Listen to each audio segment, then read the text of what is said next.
boses nyo.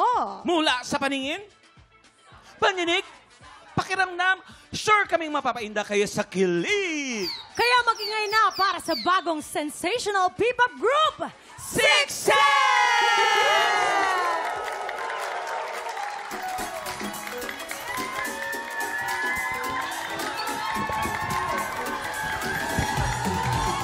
Tandang mo'y di mo sinasabi. Hintayin na lang kita. Ako'y magiging iyo na. Once again, the Six Sense! Ang galing natin! Ang galing-galing natin!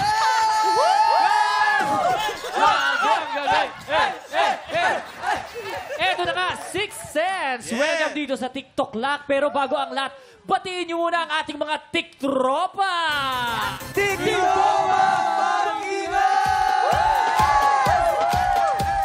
Always one, hello, we are Six Sense! Hi, my name is Hunter. Hello po, my name is Ruko. Hi, my name is Ouija. Hi, my name is Axis. Hello, my name is Kaiser. Hello, I'm LA. And we are Six Sense! Six Sense, boys! Congratulations sa inyong new songs. Paki-invite naman natin mga tiktropa natin na i-stream iyan. Yes po. Ayan. Hi mga katiktropa. Maraming salamat po sa pag-invite sa amin dito sa TikTok Lock. It's such an honor to perform for you guys sa mga tiktropa natin. Kaya sa mga watchers po natin, kami po ang Six Sense at iniimbitahan po namin kayo na i-stream ang aming music. Lahat po yan available na sa lahat ng streaming platforms. At meron po kaming lalabas na music video soon sa bago naming song. It's entitled, Para Sa'yo! Para kanino? Para? Para sa'yo! Para sa'yo! Ayos kayo! Ayos ka? Boys, maraming salamat sa inyo and congratulations sa inyong bagong song. Eto na po. Up next, hinahanda ni Mamang ang Buwisit Blaster dahil isang tanong na po, isang sabog sa pagbabalik po yan ang TikTok!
Tropa, pinanood mo hanggang sa dulo itong video na to? Very good ka! For more happy time, watch more TikTok Lock videos on our official social media pages and subscribe to GMA Network official YouTube channel.